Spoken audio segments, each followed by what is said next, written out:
Turizmi gjithvjetor në Pogradec ka fokusin tek trashëgimia kulturore dhe destinacionet malore. Pogradeci, qyteti që ofron bukurinë natyrore dhe historike, ka shënuar një rritje të ndjeshme të numrit të turistëve edhe gjatë stinës të vjeshtës, duke u kthyer në një destinacion të preferuar gjatë gjithë vitit. Pogradeci ka pritur mbi 135.000 turistë nga 25.000 të cilët janë të huaj.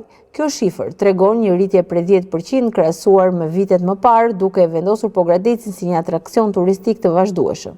Qyteti ka përqendruar përpjekjet për zhvillimin e turizmit katërstinor, duke promovuar aktivitete dhe evente kulturore artistike për të tërhequr vizitorë të shumët.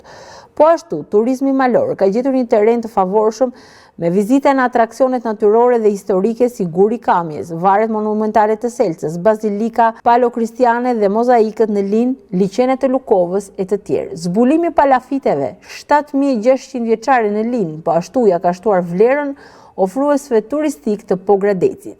Me investime në strukturat akomoduese dhe një projekt për rivitalizimin e kalasë së Pogradecit, qyteti është duke u përgatitur për të ofruar një paketë plot turistike që përfshin natyrën, historinë, kulturën dhe traditën e tij unike.